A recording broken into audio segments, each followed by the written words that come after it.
So much soul about to bust out the room.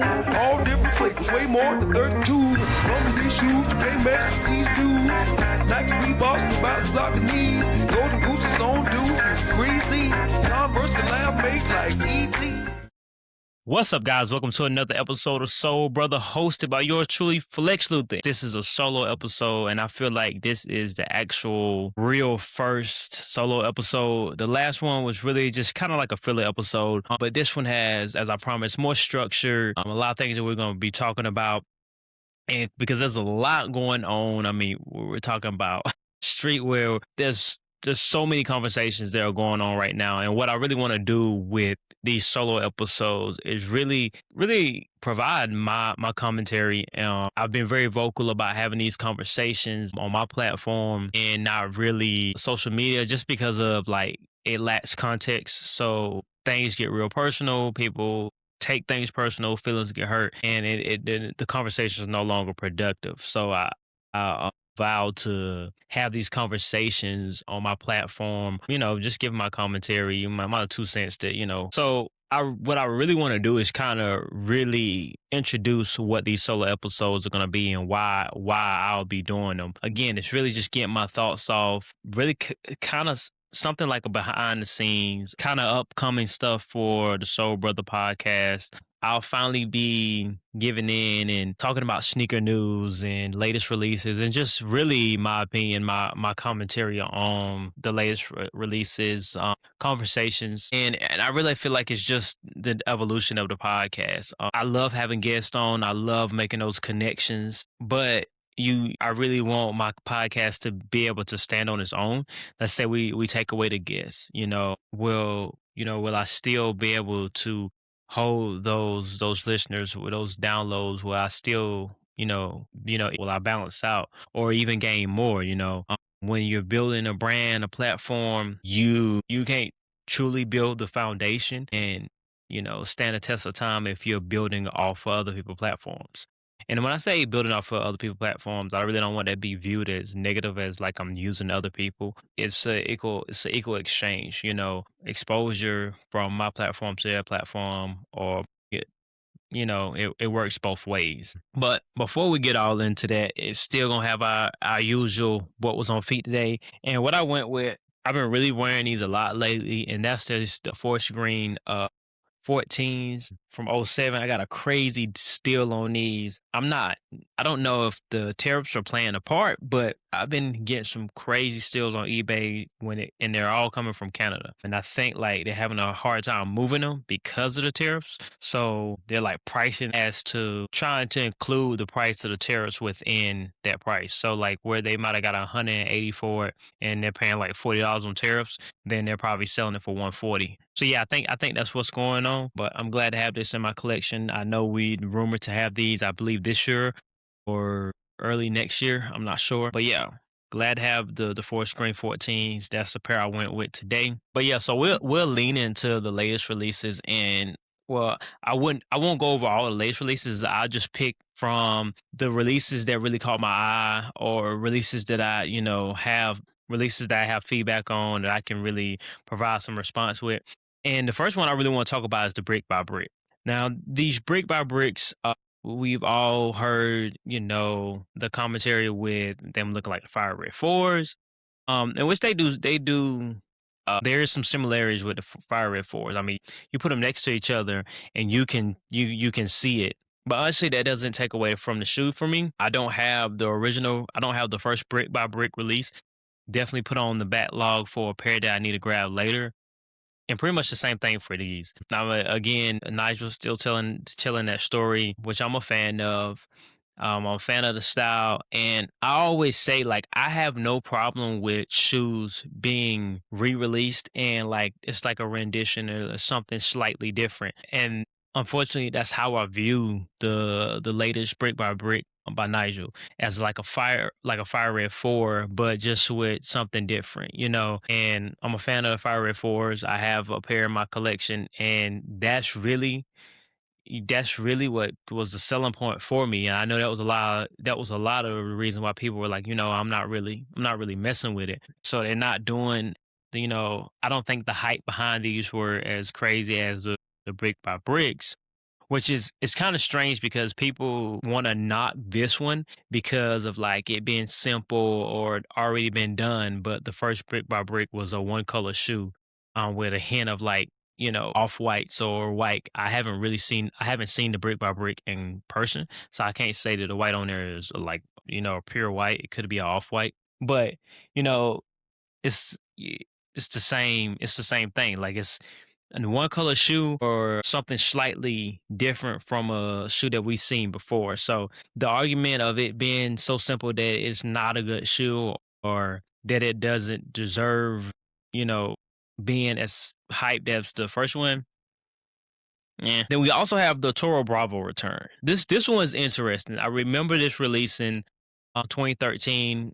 I do remember these releasing. I was in high school, and the crazy thing about it, this is before I remember people kind of sleeping on this shoe as well because it was that one color. I think we were kind of in a time, just in my region. I want to speak about that too, how people perceive releases and stuff, but don't let me get too far. But like I remember a lot of people like saying that like it was a basic black and red shoe. And then that's when people were really on the OG colorway. So like when you seen something that wasn't OG, it didn't really, a lot of people were kind of at first like, them trash, pretty much the same cycle we see now. But those are trash. And then we get around to the release and things were a little different. And then after the release, they got, they sold out. People start, reselling them and stuff like that. So that lore begins to build up. Pretty much how it was just with the Shadow Backboards. We seen the Shadow Backboards release. And at first people really weren't feeling it. It was an orange and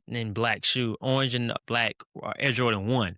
Air Jordan 1s wasn't as popular as they are or was today. So it was after the release, people started getting those in-hand looks, those reviews, and started seeing the quality of that Air Jordan 1, and people just went crazy with it and really ran with it. And then the lore begins to build up after release. And you can see that it was after release because we see the Shutterback Boys today. And I just grabbed them and I got them for under $120 from a retailer, not even like aftermarket sites. This is a retailer. I got them from Foot Locker. I got the Shutterback Boy ones, and I got the Cough Drop Foam Posits, and both all under like $250. So that was crazy to me because I remember Foam Posits. I remember Foam Posits in my region again. Foam Posits being to the point where like I had a better chance of getting that Jordan release than I did the Foam Posits because the Foam Posits really didn't release on those Saturdays. Foam Posits was sometimes it'd be like on a Friday during the week. Like it didn't really release on a Saturday, but there was times where they did. But you had a better chance of getting those Jordans than you did the Foam Posits. Those Foam Posits be gone by the time you get there, kind of get some, to get the pairs that people didn't pick up, far as like raffles and stuff, or just to see if there was some left over. But yeah, we seen the Shatter Backboard and we seen what happened with those, and now we see the same thing going on with the Toro Bravos. And I shout out to Shoe Palace and the Sneaker Link podcast. I seen that they're hosting an event together with the lines, bringing the lines back. And I really want to give my opinion on sneaker lines, and I feel like lines were one of those things that we made the best of it. I don't think, ideally looking at it, if someone told you, hey, I want you to line up for 12 hours in, standing up in the cold, in the heat for a pair of shoes and you may not get them. If it was introduced to you that way, it would be like, nah, I'm not doing that.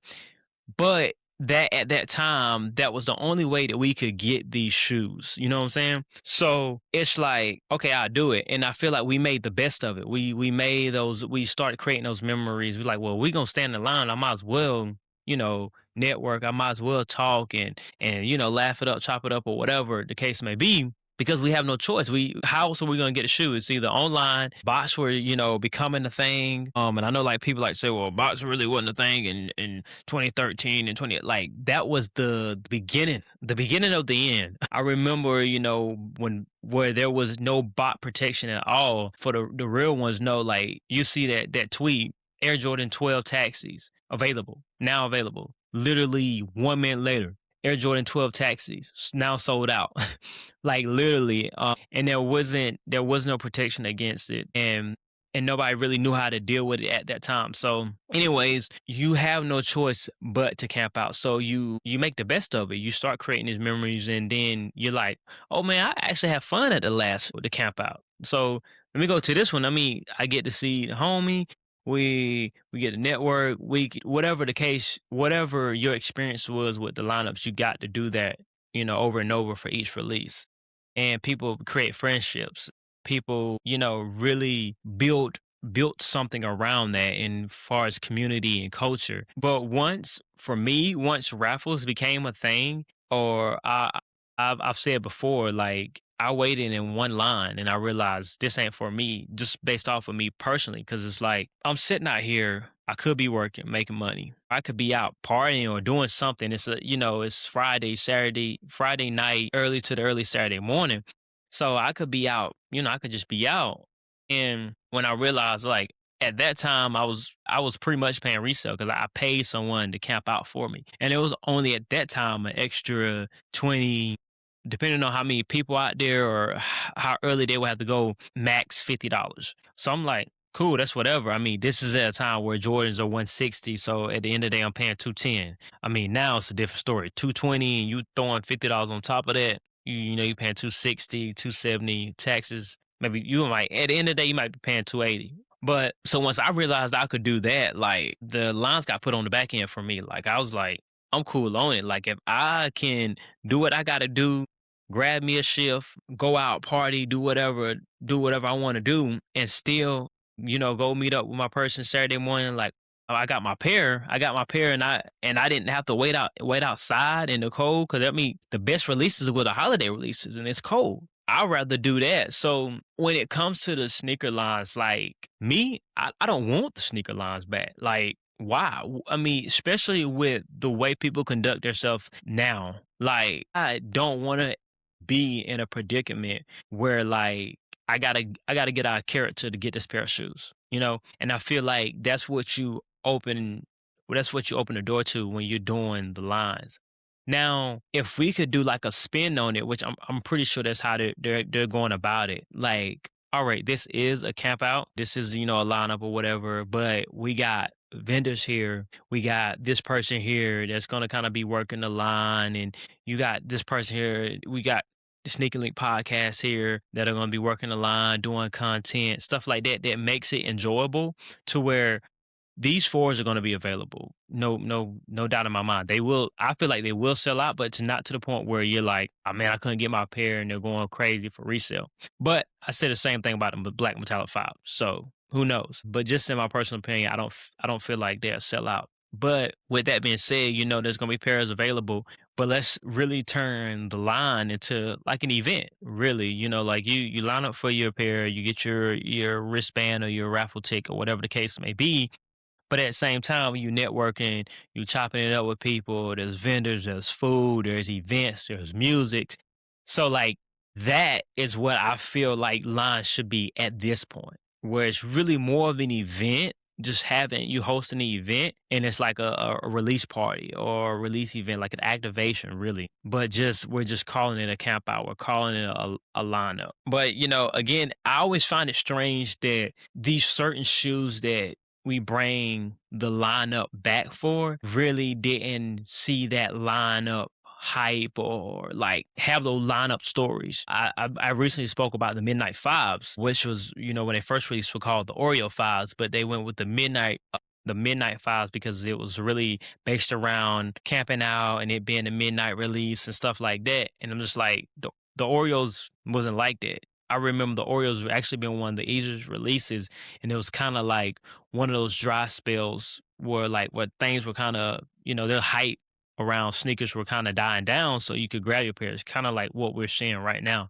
But like when you talk about like Taxi 12s, when you talk about Concord 11s, you talk about Bread ones, like those big releases that had these stories that we could really, Galaxy phone posits that we could really like, I can remember that, like let's go camp out for the love of it. And I feel like that's where we should be when it comes to camping out in lines, for the love of it. Will I grab a pair?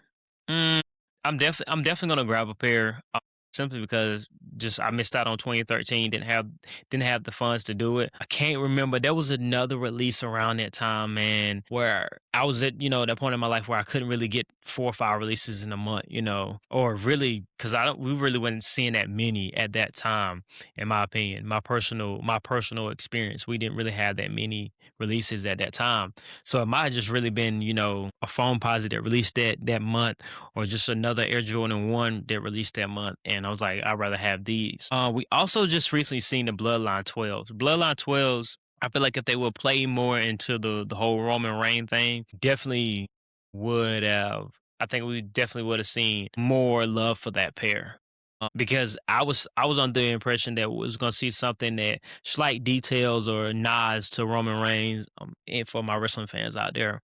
And that was gonna be the one of the reasons I grabbed it. I mean, for the ones that know like just what he's doing in wrestling right now and what he has done, he was like the heavyweight champion and WWE champion for like 4 years. So for fans that watch wrestling, like that's a big deal. And for the younger people that's getting into wrestling, that's their all time great at this point. So like I feel like if they would have played into that, we would have seen, more hype around it, I guess you would say. Not a bad pair. I mean, it's a black and red pair. I'm not going too crazy for it. Again, one of those backlog pairs. Like I love to have them, and I get them eventually, definitely for the right price. I'm not going over retail for them.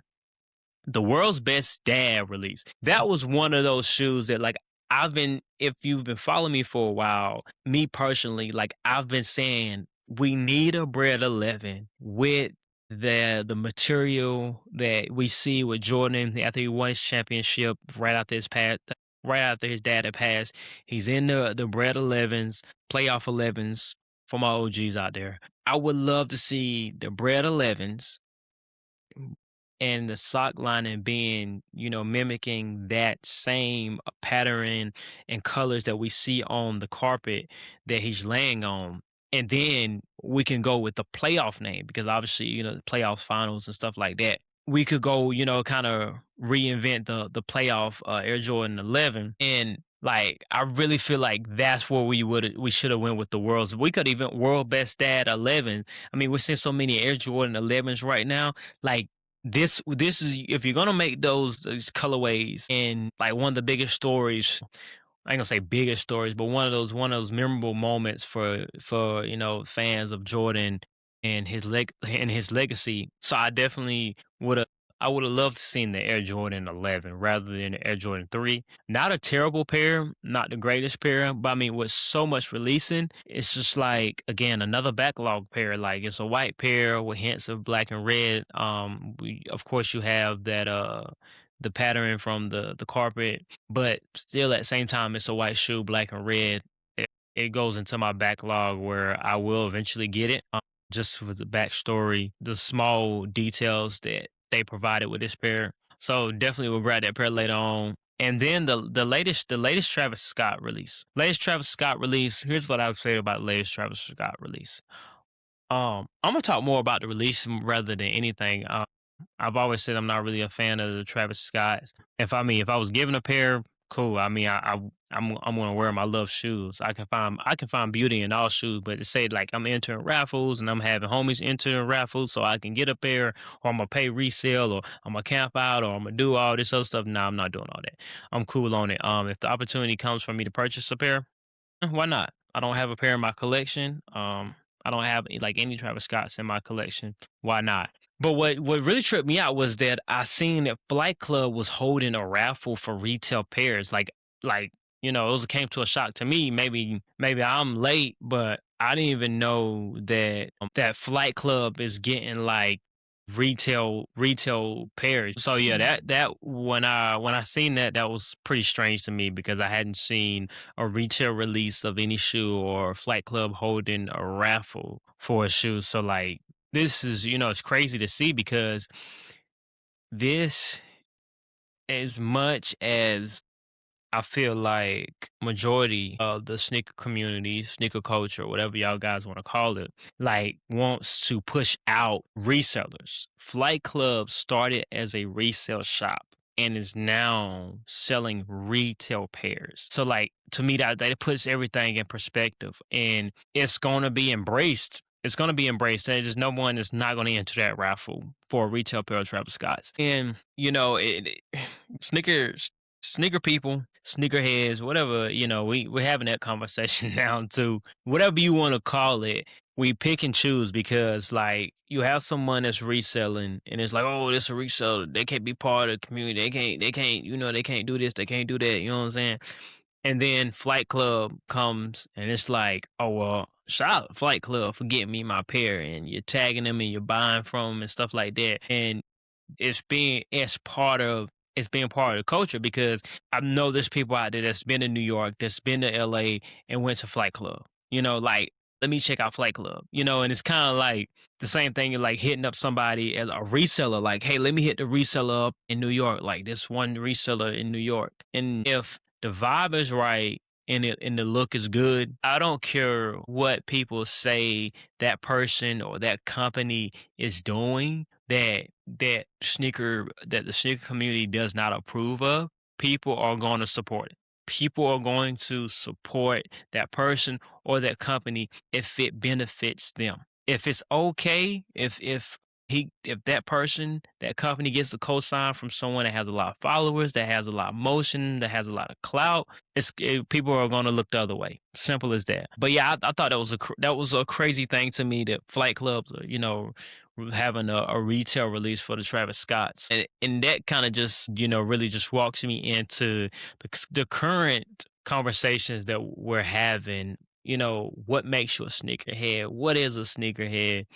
And these questions, what is sneaker culture? What is a sneakerhead? What makes you a sneakerhead? I feel like these are all personal preference. Whatever you feel is whack, whatever you feel is trash, whatever you feel is a sneakerhead, since there is no true definition of that, it's all personal preference. It's all personal preference. Well, I feel that a sneakerhead is this. I feel a sneakerhead is that.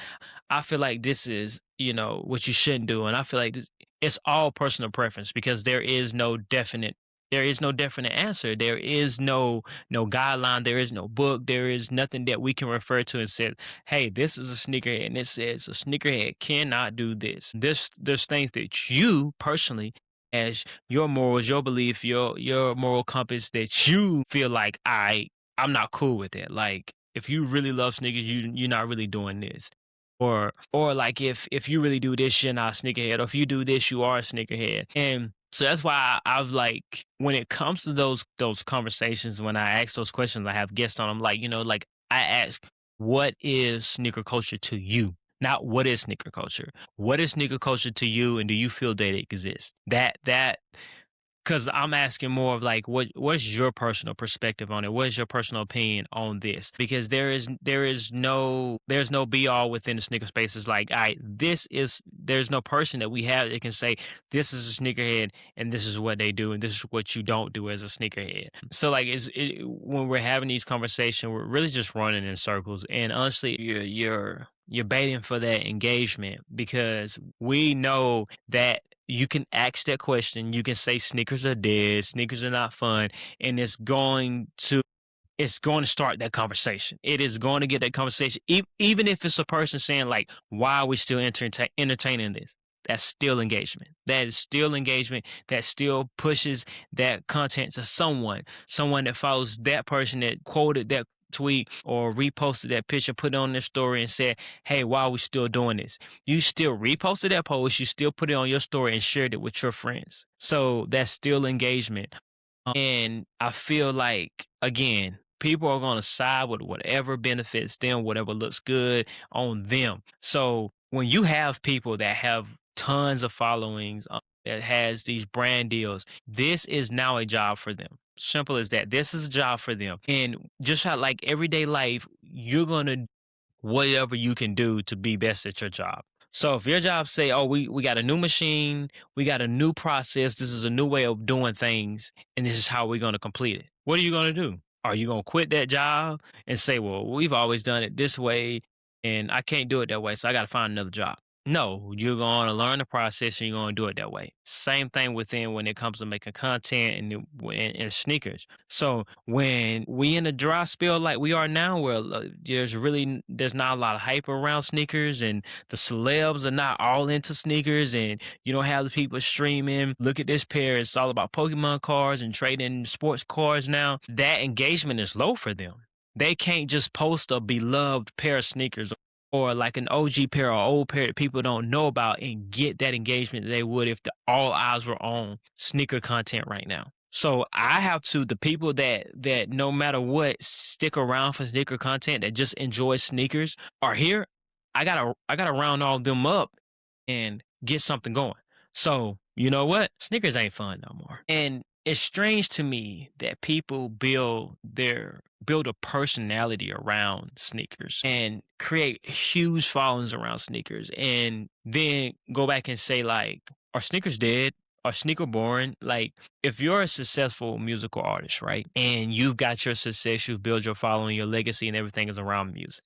You're not going to see that person out of nowhere be like, yeah, music is boring. If they're truly into it for the love of it, it'll never be boring. It'll never be not fun. Like even if you have to remove yourself from the fame and the limelight to still create music, that's still something that you do because you enjoy, you know? So it's strange to me when I see these conversations continue to happen, always continue to happen when you yourself are posting sneaker content.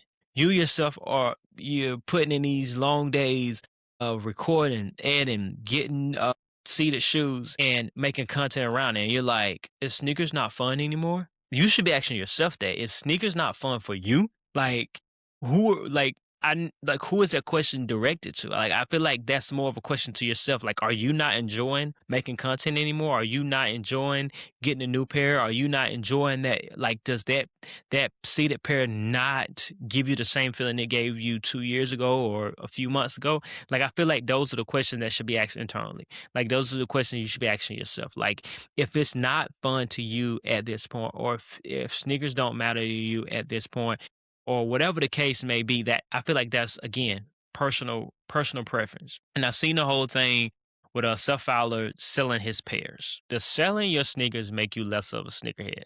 No. Now, me personally, I always say that me selling my sneakers is I would never sell my sneakers out of boredom or like I'm growing up and or life's changing, and no, because I feel like sneakers will always be a part of me, whether I'm here recording a podcast or making content. Like sneakers will always be part of me because it's been part of me for so long. So like I'm looking back at pictures and I remember those pairs and I'm talking about when I got this pair, and then I pass it on to my children and my children pass it on their children. Like sneakers will always be part of me. So like I would never sell my pairs unless I financially have to, like, to support myself or support my family, have to get rid of my pairs. That's the only reason why, me personally. Now, when a person does it in the manner, it depends on in the manner. Like when you're like, oh, I'm just bored of sneakers, or sneakers are not fun anymore, and I'm just getting rid of pairs. Like again, if you're truly passionate about something and you truly love things, like you say you love things, then those things don't come across your mind. Like and that's everything within everything in life. Like if you truly are passionate about something, you truly love something, you're never going, you don't question it. Like when you know something is real, you know it's real. There's no question like, oh, like, do I love this person? Do I love this job? Is this job funny anymore? Is this job boring? Like at the end of the day, if you truly care for whatever it is, it's always going to be that for you. It's always going to be that for you. So I can see where people are getting the like, oh, well, he was never really a sneakerhead in the first place. And then it depends on if when you're buying sneakers, are you looking at a financial gain? Like, is this an investment for you? Because you were never buying that sneaker for use anyway. You were buying it for an investment. So like when I buy my shoes, I'm not looking like, well, I can, next 10 years I can sell this pair for this amount. I'm not viewing it like that, because then it'll be viewed as an investment. It's not viewed as like a purchase. That's something else I'm gonna always keepsake, something I'm always gonna keep, or something I'm gonna pass down. Is something as an investment. So like if I was buying my shoes and putting this collection together based off of the value of it, then that's different. Like that in itself is that in itself is something different. That is not a love for sneakers. I've said this multiple times. That is a love for money. When you are building this following, you're getting these views and you're going viral and it's feeling good, and you take all that away and the sneakers are there, that wasn't love for sneakers. That was love for what it feels like to go viral, what it feels like to get the clout and get the motion. So that's why you see these people switch over to certain things. Like they go into tech, they go into gaming, they go into sports cars, Pokemon, all that, because they're not chasing the love of sneakers. They're chasing the love of content creation, the love of going viral. And at that time, you posted a sneaker video and it went viral and it worked. And I think these people that switched, if that are switching, if they would have posted a tech video a couple years ago and it went crazy, that would be what they known for, tech, because tech is what got me viral, and that's how I'm gonna move. All right, well, tech viral video work. I'm gonna make another tech video. So so it depending on the situation and the manner of like why you're selling your shoes. I mean, like Mayer, he showed like a ton of his shoes, and it was due to like he lost a lot of weight and he could just no longer fit them. I get that. That makes sense. Like if you why like unless they hold like sentimental value, why not make that money off that, and you can either go back and buy those pairs that you can no longer wear, or invest in something, just build a better life for yourself and still have your collection that you can actually fit. That makes sense. But it's just like I said, it depends on why you're selling your sneakers. Oh, is it not fun no more? Is it boring? Or whatever the case may be. And I always feel like when people talk about too many pairs, I've seen that like, oh man, I got too many pairs, and so I sold them. And then you end up back to where you were when you sold the first set of shoes. If you don't have the room for the sneakers, don't buy the sneakers. I don't think it really has anything to do with having, like, you shouldn't have too many pairs. If you have the room, you have the means for a large collection, your money. Do whatever you want to do. I mean, I have the space to have a large collection. So like the whole conversation, oh, too many shoes, you only got 2 feet, miss me with that. Now, again, if I don't have the means for it, I get it. Yes, that you have too many shoes when you have nowhere to store them, then and when I'm like, if for the people that store in like storage buildings and stuff like that, they're providing a space to store their collection. They're financially paying for that and storing those sneakers somewhere. That's different. But like if you get to a point where you're not being able to navigate, you're losing pairs and you can't keep track. That's when it becomes too many pairs of shoes because you don't have the means, you don't have the capacity. So that's where it becomes a negative. Too much. You don't have nowhere to put it. You don't have the means. You don't have the capacity. That's where that comes in at. But if you buy storage or you have a room dedicated to your sneakers where you can build on it, then that's that. Like, all right, what is too many shoes? What is too many pairs? I have the room for it. I have the means for it. I have the capacity for it. I don't really know what too many is, I say all that to say this. When it comes to what is sneaker culture, does it exist, and what is a sneakerhead? What makes you a sneakerhead? Like all those conversations, I feel like it's all personal preference. It's all about your personal experience, your experience when it comes to collecting sneakers, how you grew up, who you grew up around. Like that all plays a part. What I think is a sneakerhead is not going to be what the next person think is a sneakerhead, because as a collective, we have not came together and said, this is a sneakerhead. This is what makes you a sneakerhead. This is what doesn't make you a sneakerhead. Of course, there's unspoken rules. And that all of them are really unspoken rules. What's understood don't need to be explained. So like, there's certain things that I feel like as a collective, we kind of like agreed on. Like, yeah, nah, that's a little sketchy, But again, we've seen in recent years where if it benefits the the people, or it looks good, or we have the majority that's like, oh, that's good, it's a go. Reps, fake shoes. Like when fake shoes first came, it was fake shoes. That's what it was. It was not real. And then later on, 2020, we got it packaged as reps, UAs. It was packaged as something not negative, but like you have earlier collectors like myself where fake shoes are fake shoes. They were fake. You not. It's not a go. It's not a pass. I don't care if you love that shoe so much and you wanted a pair and you couldn't. No, a fake shoe was a fake shoe. Travis Scott or not, hype or not, no money, with money, like a fake shoe was a fake shoe, and you got the same response. Personal experience for me. Now it's like, well, as long as you're not selling them and all that, and which I mean, which in itself, yes. If you want to buy fake sneakers, that's up to you, and that's always been that way. Like if a person who buys fake sneakers is like, oh, they do got some fake shoes on. He know they fake, but like he not moving with us because we got real shoes on. But if he want to wear fake shoes, that's him. If there's a group of people that want to wear fake shoes, that's them. But what we're doing over here, fake shoes, and that's not allowed, for lack of better words. But now I feel like everything can get a pass based off of like who's saying it, what the majority is like swaying towards. It's okay at that moment. Does it fit the current environment and temperature? Because there's things that I see now, man, that get the cosigns, that get the okay, and it's like, bro, that my early years of collecting, it would have been a no-go. Like, what are you talking about? Like, it wouldn't even get a reaction. And now it's like, oh yeah, like this is the coolest thing ever. So I feel like those are all personal preference. And that's how I feel really about the streetwear conversation. Like people are considering polo streetwear. If you were to someone that has never been where you've been or grew up where you grew up, and you tell them, hey, Polo Ralph Lauren is streetwear, they're gonna be like, Polo Ralph Lauren is a high-end brand. How's it streetwear? Because of their personal way, they didn't grow up in the streets, they weren't around in that culture. They grew up in a whole nother childhood. You tell them, hey, Polo Ralph Lauren is streetwear. No, it's a high-end brand. How's it streetwear?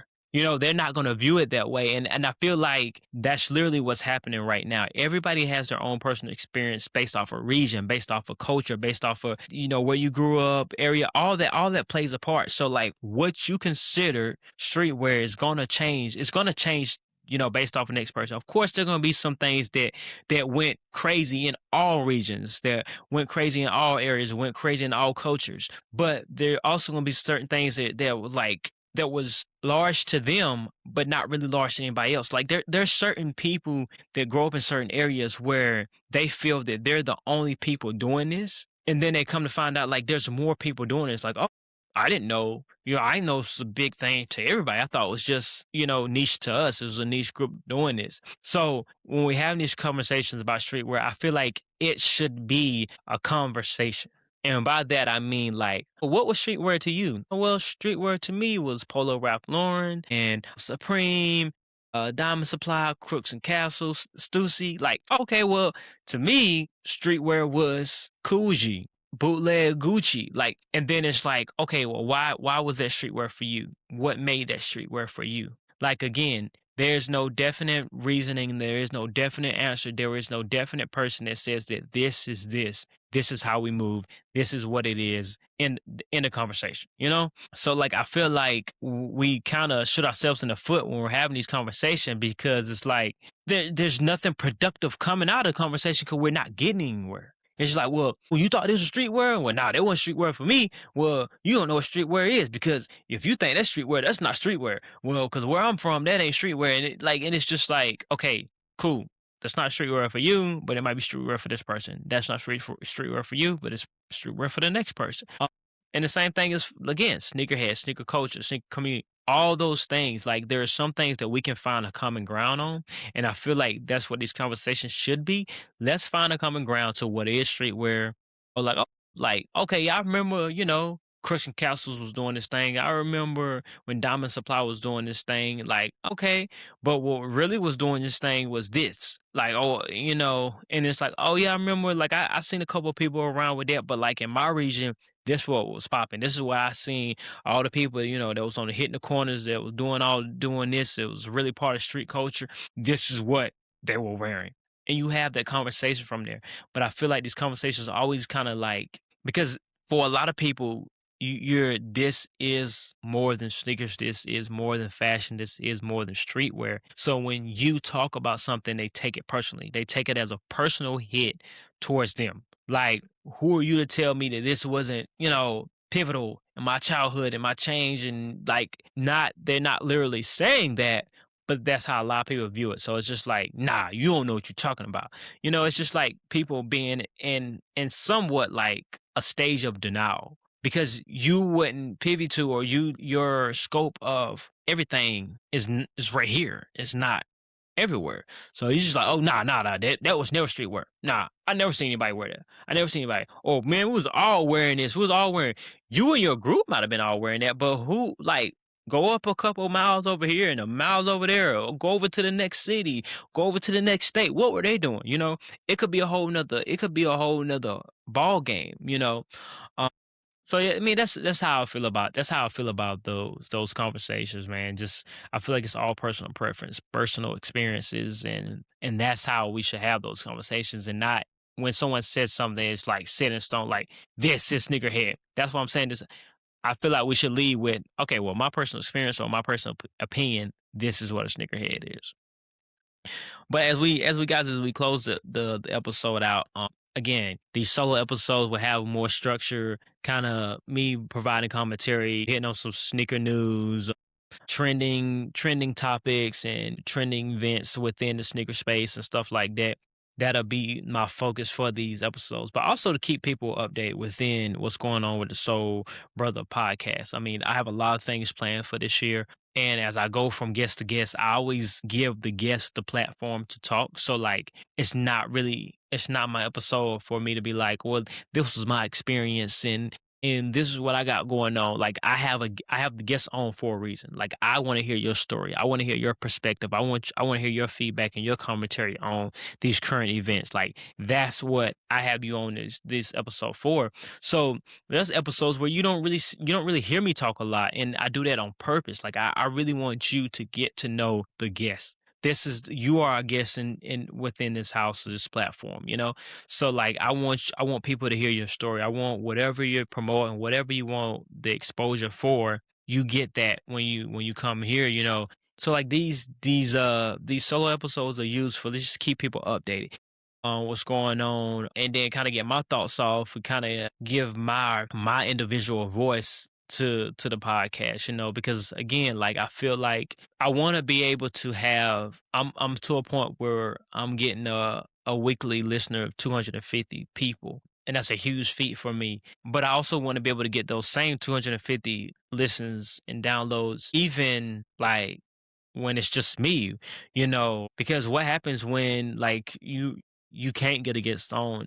Like I said before, you can't build a solid foundation, a solid platform based off of other people platform. And so like this just kind of like a restructuring what you guys have seen from episode 1. Episode 1 doesn't sound like episode 100. 100 doesn't sound like episode 118. I mean, I want to continue to evolve this podcast, man. I really want to really switch things up. There's so many sneaker podcasts, man. Shout out to Sneaker History, shout out and Kicks We Trust, shout out to Sneaky Link, like all these podcasts doing their thing, man. My first kick, shout out to them killing it. But me, the way I like to view it, people are not gonna listen to 5 podcasts unless they're five different sneaker podcasts, And I really want to set myself apart from the other podcasts, I want you to listen to these podcasts for whatever you're listening to them for. Like I like this podcast for this, I like this podcast for that, I like this podcast for this, but I like Soul Brother for this, you know what I'm saying? So like it's not really a fight over listens, and which I never felt that way, but like I want to create my own audience, my own platform, my own brand, and separate from everyone else, And like I said, no shade to them, but like I want my own product, and I want to be when you talk sneaker podcast, you I have my own lane, like kind of like in a different light. I love what they're doing, but Soul Brother does this, this is the podcast for that. And then it just helps with like when it comes to like knowing where you're going, brand deals, collaborations, sponsors. That all plays a part because you can provide something that these other podcasts are not providing. But just upcoming things for for me and the podcast is really just more in studio episodes.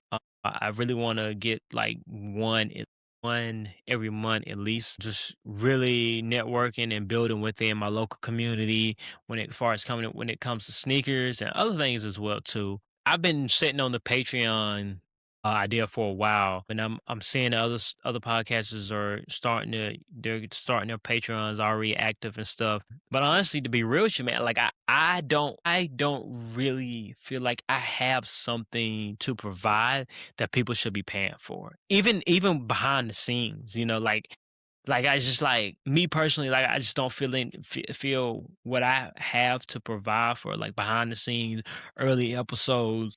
Like I don't feel like that's worth paying for. My personal opinion, and that's for my content. For my content in itself. Like if it works for everybody else, it works for everybody else. It's no knock to them. Get your money, get your support. Shout out to them that can do that. But for me personally, I just don't see that in my plan. So like I'm really trying to think about like what I can provide Patreon, as far as when it comes to the Soul Brother podcast.